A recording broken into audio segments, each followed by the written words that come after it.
Et maintenant, applaudissons Jésus.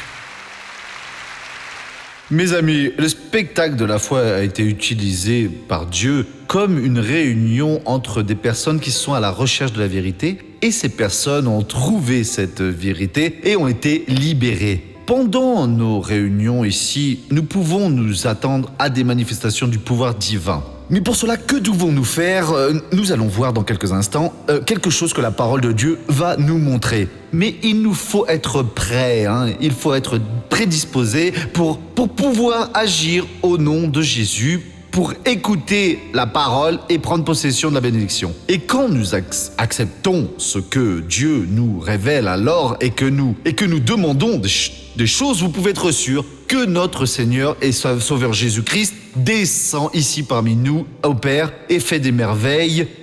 Ici, nous avons déjà vu de grands miracles de Dieu. Nous allons voir ici aujourd'hui une étude que l'apôtre Paul a écrite à Timothée. Timothée était le fils de Paul dans la foi.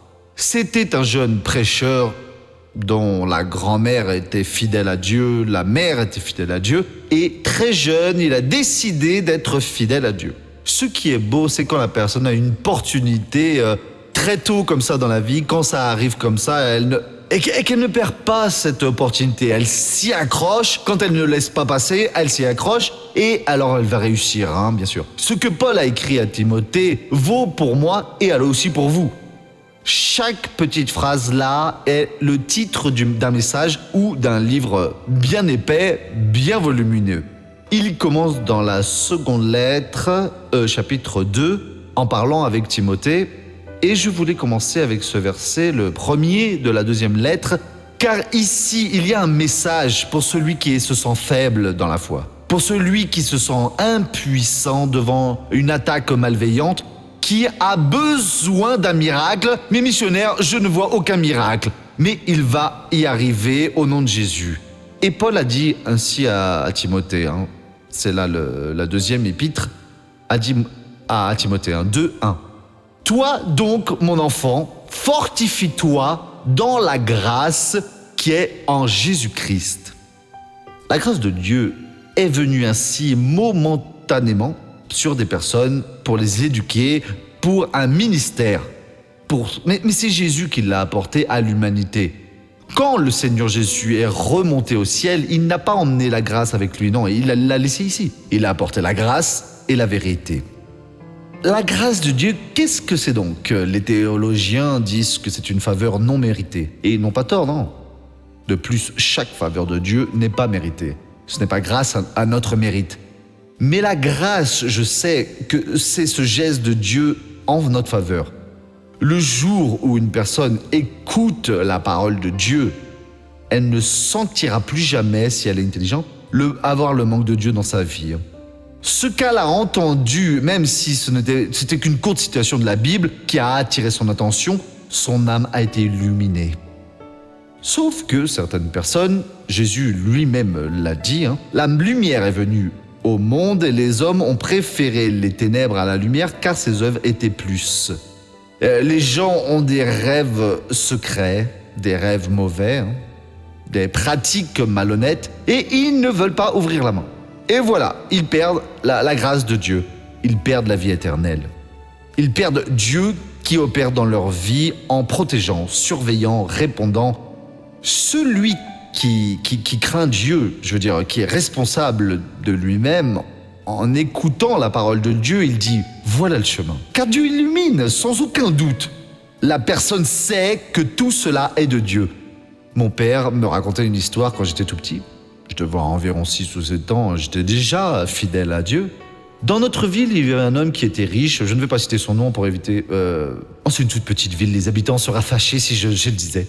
Cet homme était riche, et mon père avait un cousin que je connaissais, il était déjà vieux quand je le connaissais, un homme d'environ 70 ans, et il allait prêcher pour ce citoyen.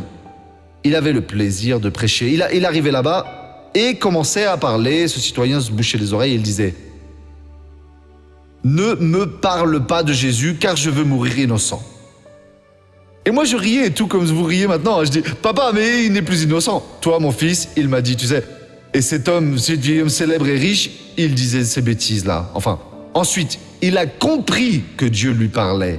Et il a perdu la grande opportunité de sa vie. Mais mon frère, il y a tellement de personnes qui pardonnent aujourd'hui. Non, vous savez, je viens d'une grande classe sociale. Et alors? Pourquoi vous ne verrez pas vers Jésus? J'ai du pouvoir, et alors? Ah, missionnaire, je suis ceci. Mon ami, peu importe ce que vous êtes, vous avez gagné un grand prix quand vous avez écouté la parole de Dieu. Ce n'est pas parce que vous êtes un homme d'État, que vous avez un certain niveau culturel, économique ou financier. C'est pour tout le monde. C'est la parole de notre Créateur. Quand vous comprenez cela, la grâce de Dieu s'ouvre à vous. Ce geste de Dieu est à votre disposition. Dieu peut, à partir de ce moment-là, s'occuper alors de vous, mais très bien. Et cela jusqu'à votre dernière minute sur la terre ici et pour l'éternité aux côtés de Jésus. Mais la personne refuse. Car elle aime ce qu'elle fait, elle sait que ce n'est pas bon, car l'Esprit de Dieu témoigne et dit que c'est mauvais. Et une autre, elle laisse le diable la tromper et elle perd.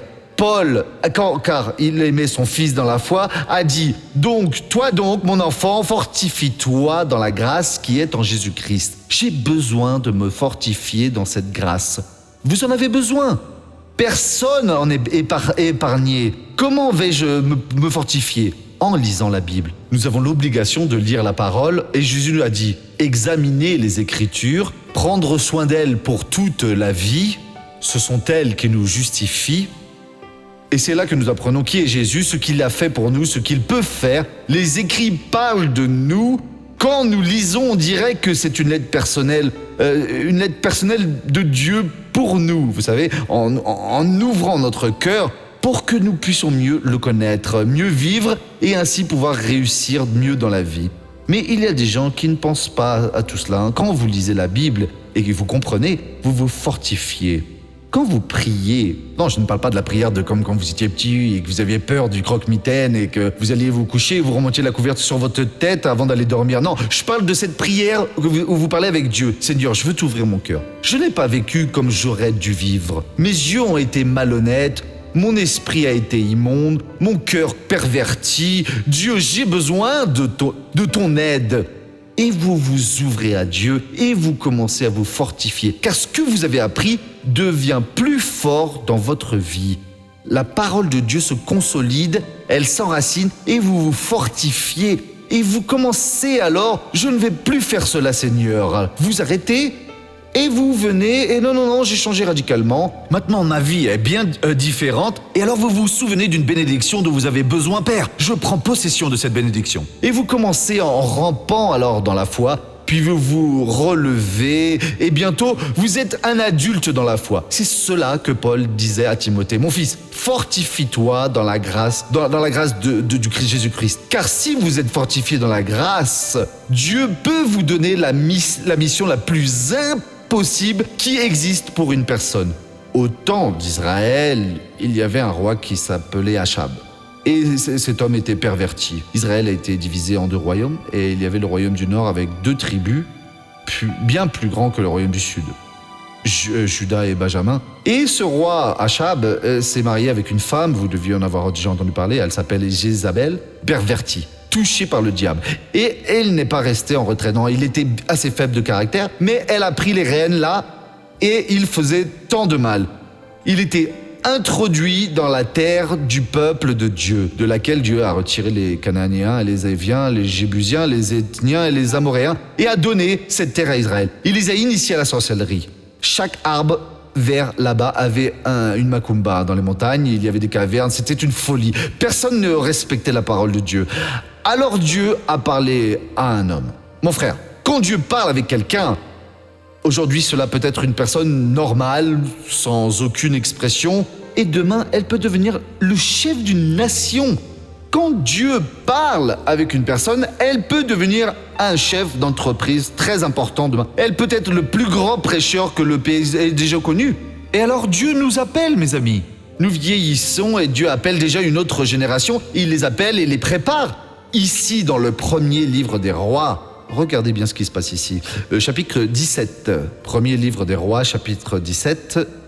Regardez la qualification, la description de la qualification de notre frère du passé, Il dit ainsi, Élie le Tishbite, l'un des habitants de Galad, dit à Achab, l'Éternel est vivant, le Dieu d'Israël, dont je suis le serviteur.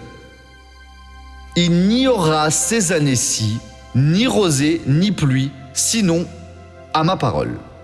Dieu lui a donné une mission et Dieu a donné. C'était un citoyen, mais il craignait Dieu. Tu iras jusqu'au roi Achab et tu le réprimanderas. Il y est allé et a réprimé. Nous ne savons pas comment il a réussi cela. Un des habitants qui n'était pas prophète, c'était l'un des habitants, citoyen normal. Il n'avait pas d'expérience dans le ministère, mais il avait peur de Dieu. C'est ce que je vous disais, Dieu peut prendre quelqu'un aujourd'hui et demain il sera une grande bénédiction. Et puis cet homme est arrivé à Achab et a réprimandé Achab. Achab a dû dire, qui es-tu toi? Qu'est-ce que tu crois? Tu viens dire cela, roi, je peux te tordre le cou, je peux en finir avec toi. C'est ce que font les dictateurs, non? Et Élie a leur dit, écoutez, l'Éternel est vivant. Regardez les mots d'Élie ici, sa déclaration.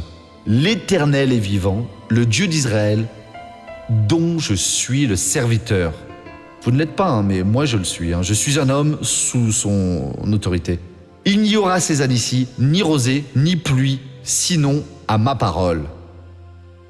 Impertinent, non? Ce que Dieu ordonne, vous devez le dire. Vous devez passer le message, ni plus loin, ni plus grand. Nous devons comprendre la parole et dire la parole, car c'est là qu'est la sagesse de Dieu. Ah, mais cela est très fort, peu importe si c'est fort. Si c'est Dieu qui vous demande de le faire, l'Éternel est vivant. Le Dieu d'Israël dont je suis le serviteur, il n'y aura ces années-ci. Ce n'est pas un jour. Ce n'est pas un jour, un mois, mais des années. Ni rosée ni pluie, sinon à ma parole. Sinon à ma parole. Et moi, Achab, je ferme les cieux. Je demande que ces phénomènes normaux de la nature aient lieu, non seulement la pluie, mais aussi la rosée. Et tout cela ne reviendra que lorsque je le dirai. Revenez. C'est un sacré affaire. Pourquoi a-t-il été utilisé ainsi? Car Élie s'est fortifié dans la grâce. Mais mon frère, nous en avons tous besoin, car parfois, ce n'est pas pour maudire, par exemple, mais c'est pour donner une bénédiction. Dieu m'a envoyé ici pour retirer ce cancer de mon corps. Et il ne va pas continuer. Dieu m'a envoyé ici pour dire ceci, pour dire cela. Et il l'a fait. Et que s'est-il passé? Exactement la même chose. 3 ans et 3 mois. Il n'y a pas eu de pluie ni de rosée, selon la parole de l'homme de Dieu. Et elles sont revenues quand il a prouvé que seul le Seigneur était Dieu. Oh, mon frère Jean, oh, ma sœur Jeanne, fortifiez-vous dans la grâce qu'est le Seigneur. Jésus, la grâce qui est dans le Christ, cette porte qu'il a ouverte, ce n'est pas pour que vous vous rendiez visite de temps en temps, non. C'est pour que vous vous fortifiez. Prenez possession, détenez alors ce pouvoir et devenez un maître en la matière. Ainsi vous grandirez, car Dieu veut vous utiliser. Je ne sais comment, mais il va vous utiliser. Maintenant, vous devez rester fidèle, car Dieu n'aime pas les infidèles. Dieu ne peut pas utiliser les infidèles. Dieu peut seulement utiliser cette personne qui se brûle entièrement s'il est nécessaire, mais qui ne replie pas. Celui qui se replie est celui qui se brûle. Celui qui ne se replie pas ne se brûle pas, mais celui qui se ne brûle pas. Comme nous l'avons vu à Babylone avec Shadrach, Meshach et Abednego. Et ils ne se sont pas repliés, ils ne se sont pas brûlés. Si vous restez alors dans la parole, à l'intérieur de la parole, et vous devez avoir ce petit secret, non, vous avez foi. Ayez foi pour vous-même, restez avec le Christ. Et alors, Dieu va vous aider. Et là, Dieu va faire de vous une bénédiction. Laissez-moi prier pour vous, Père, merci beaucoup. Oh Dieu, il y a beaucoup de frères et de sœurs qui disent maintenant, je veux me fortifier dans la grâce. Je veux apprendre l'alphabet de la grâce. Je veux apprendre les règles grammaticales de la grâce. Je veux dominer cette langue de vainqueur. Cette langue du ciel, cette langue qui fait l'homme, l'habitant de Galad, un Tishbite, affronter le grand Achab et apporter la punition ou apporter la bénédiction.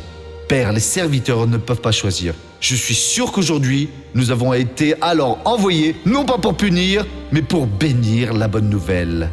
Fortifier, aide cette personne à se fortifier. Oh mon Dieu, peu importe qui donne la force. Donne-lui cette capacité et je te remercie au nom de Jésus.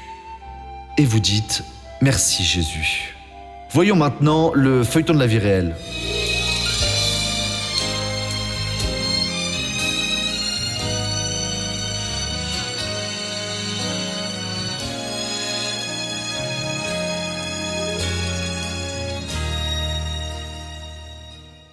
Tout a commencé ici à la maison avec les disputes. Notre mariage était en crise, beaucoup de disputes, de discordes. On était à un point où je pensais qu'on allait se séparer. À la maison, nous nous disputions beaucoup. Au final, rien qu'en se regardant, c'est un motif de dispute. Je voyais beaucoup le missionnaire à la télévision qui prêchait, la façon dont il prêchait. Ce qu'il disait entrait dans notre tête ainsi. Tout ce qu'il disait me concernait, tout ce qu'il disait. La sœur et le beau-frère parlent de l'Église internationale de la grâce de Dieu et ils se rappellent de comment ça s'est passé. Allons connaître l'Église de la grâce, non ? Je vais t'emmener à l'Église de la grâce, tu vas voir, tous ces problèmes vont prendre fin, les disputes et tout cela. J'y suis allé, je suis arrivé et quand je suis entré, oh là là, c'était tout ce dont j'avais besoin, cette bénédiction, cette paix, cette louange. C'est tout ce que je voulais, moi. Et je ne savais rien de tout le parrainage. Et là, le parrainage, le pasteur J'aime parler du parrainage. Moi, je croyais que c'était juste un don. J'ai pris la feuille et je l'ai remplie. Je vais aider. Et avec tout cela, chaque mois, il venait à la maison, etc. Mais c'était une lutte. Ma femme prenait le courrier quand il arrivait pour le déchirer. Mais j'essayais de le prendre en premier et je payais. Et donc, il a commencé à regarder le missionnaire à la télévision. Il commençait à regarder et moi, ça me mettait en colère. Parfois, il mettait la chaîne et moi, je zappais. Ou parfois, je regardais la télé, le spectacle de la foire. Il était dans la cuisine et je changeais de chaîne pour qu'il ne regarde pas. Même si sa femme était contre lui, Flavio n'a pas cessé de chercher et il a continué à parrainer. J'ai continué de payer jusqu'à ce qu'un jour, Dieu l'a touchée là, dans son cœur. Elle est allée dans la maison de Dieu, elle y était seule, ce n'était plus moi. Elle est allée chercher dans l'église du quartier. Elle y est allée et c'était une bénédiction. J'ai compris qu'à chaque fois qu'on se disputait, après il y allait et il priait et il restait ainsi. Parfois j'allais lui dire des insultes et il lui priait avant de se disputer avec moi. Et là je lui dis non, je vais chercher ce Dieu pour moi car le missionnaire prêche. Et mon mari est en train de changer aussi. Moi aussi je voudrais bien changer grâce à ce Dieu, voyez ? Et là je suis passée à côté d'une église dans le quartier. J'ai dit je vais entrer aujourd'hui. Je vais accepter Jésus dans ma vie et je vais changer. Je fais son œuvre. Et il n'y a que la bénédiction ici dans ma maison. Aujourd'hui règne l'amour de Dieu. Ainsi, je dis que ma famille et moi servons Dieu. Aujourd'hui, nous parlons de tout. Nous dialoguons ce qu'il n'y avait pas avant. Le dialogue assis à la maison. Nous sommes mari et femme et amis en même temps. En outre, il y a eu plus de prospérité dans ma vie. J'ai continué de payer, j'ai augmenté mon parrainage, j'ai augmenté la valeur. Et les bénédictions financières, oh là là. Ce que j'obtenais en luttant, après beaucoup de difficultés, en perdant, j'obtenais quelque chose et je le perdais après, n'est-ce pas ? J'ai payé tout et j'ai augmenté. Aujourd'hui, j'ai 6 maisons à louer. Grâce à Dieu, c'est une bénédiction. Mon entreprise, c'est une bénédiction. Elle vend bien, c'est que du bonheur. Je veux remercier seulement Dieu pour ce qu'il a fait dans ma vie. Je vous dis à tous, payez le parrainage, c'est vraiment une bénédiction. Vous payez et la bénédiction arrive. Comme c'est beau, quelle belle leçon. Allons maintenant à la première question.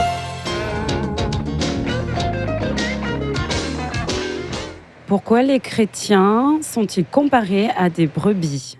Je ne sais pas très bien pourquoi ce symbole. Depuis tout petit, j'en entends parler. Car les brebis, on sait, vous savez tout ça. Nous savons tous tout ce que c'est qu'une brebis. La brebis est un animal très docile. C'est un animal qui n'est pas... Elle n'est pas malveillant, on va dire. Et le pasteur en prend soin, il est indispensable. Et Jésus est notre pasteur. C'est pour cela que la brebis représente ce symbole. Mais il doit y avoir autre chose. Je ne suis pas très bon avec ce genre de choses, vous voyez. Je suis pas très... Bon, ce que je sais faire, c'est prêcher l'évangile. Et le reste, je le laisse aux spécialistes pour qu'ils vous expliquent ça. Mes amis, levons-nous maintenant pour pouvoir prier. Nous allons maintenant acclamer les cieux. Et regardez, je vais faire cette prière car je sens que je dois prier. Et préparez-vous, car Dieu a déjà préparé votre cœur pour être béni. Baissez la tête et fermez les yeux. Père, nous venons maintenant devant toi et nous venons au nom de Jésus pour prendre possession de la bénédiction, pour prendre tout ce qui nous appartient. Et Dieu, nous voulons maintenant, en unissant notre foi, aller vers notre cible, là où le Seigneur va nous sanctifier et nous aider. Je prie maintenant pour toutes ces personnes qui regardent l'émission en ce moment, n'importe où que vous soyez dans le monde et qui maintenant ont besoin de ton aide. Ils ont besoin de guérison, de libération, de solution à leurs problèmes. Et Dieu, je suis certain que Seigneur, tu n'as pas échoué dans le passé. Seigneur, tu n'échoueras pas aujourd'hui. Et tu n'échoueras jamais. Seigneur, d'aucune manière ta parole, oh Dieu, elle sera laissée de côté ou perdra une bataille. Non, nous allons maintenant, ô Père, contre tout le mal qui opprime cette personne. Nous nous lançons dans le domaine spirituel pour lutter contre le pouvoir des ténèbres et notre parole est au nom de Jésus-Christ. Ô Seigneur, tu nous as fait comprendre, comme Élie, avoir affronté Achab et nous n'affrontons pas Achab normal, naturel. Nous affrontons maintenant le vrai diable qui a opprimé ses familles, qui sépare les couples, qui a créé des désaccords, des préjudices, de la souffrance qui a fait que ces personnes, oh Dieu, pille le prix fort, ces personnes ont souffert. Je veux maintenant, ô Père, que ton pouvoir brûle, qu'il détruise tout le mal. Et vous devez prier maintenant, vous devez dire à Dieu tout ce que vous avez besoin. Car maintenant, je m'unis à vous au nom du Seigneur Jésus de Nazareth. C'est un grand moment maintenant. Père, mon très cher Père, maintenant nous nous délivrons de tout esprit de douleur, de maladie, de toute œuvre malveillante qui est entrée dans cette vie, qui cause Dieu des troubles, des causes de la souffrance, qui a déjà fait des séquelles. Mon très cher Père, nous voulons défaire cette séquelle maintenant. Le Seigneur Jésus a dit, si donc le Fils vous a franchi, vous serez réellement libre. Oh Dieu, le passé va disparaître maintenant. Mon frère, j'unis ma foi à la tienne et je brise le pouvoir de l'ennemi. Et je dis maintenant, mal, laisse cet homme, laisse cette femme, laisse cette personne maintenant. Va-t'en, bas en retraite. L'heure est arrivée. Toi qui empêches cette personne d'avancer, elle ne prospère plus, elle ne s'améliore plus. Je dis maintenant, sors au nom de Jésus.